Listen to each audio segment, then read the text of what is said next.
Okay, we're going to do an occipital nerve block on this patient, and we're going to start on the right side here. And what we're going to be doing is putting some local anesthetic around the greater and lesser occipital nerves.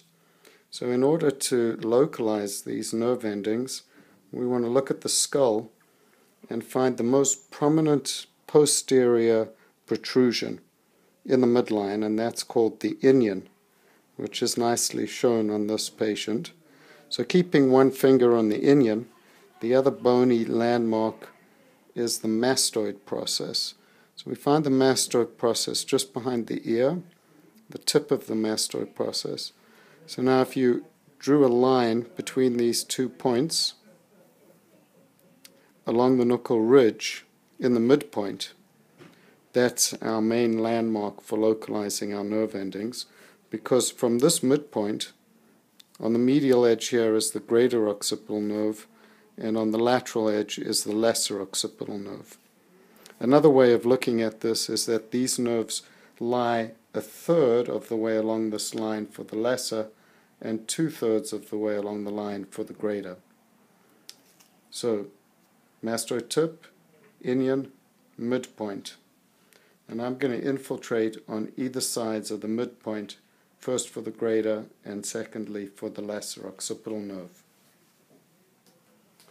We're going to use a 27 gauge 1-inch needle, and when we do the injections we want to make sure that we penetrate down to the periosteum.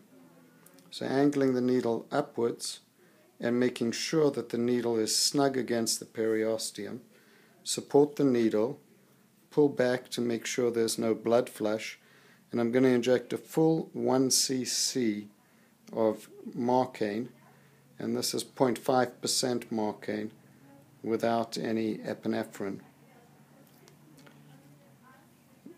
You'll notice that the fluid has expanded the soft tissue, and the patient will feel a pressure-like sensation from that injection. Now for our lesser occipital nerve, we're going to go laterally, and we're going to repeat this, again angling the needle up and making sure that we hit the periosteum. That gets us close to the nerve, pulling back for the blood flush, and then injecting 1 cc of Marcaine at this point. I like to finish the procedure with a 3rd injection that I do just suboccipitally to capture any of the fibers that are traveling up from the splenius capitis as they extend up over the nuchal ridge to get to the skull. So in this suboccipital location we won't be hitting periosteum, and we're going to inject just 0.5 cc of Marcaine at this point. As you'll notice, we now have fluid expanding this entire area, and that will capture any branches of the greater and lesser occipital nerve, which will lead to a numb sensation that extends from the injection point all the way up to the vertex of the head. The occipital nerves supply this area of skin.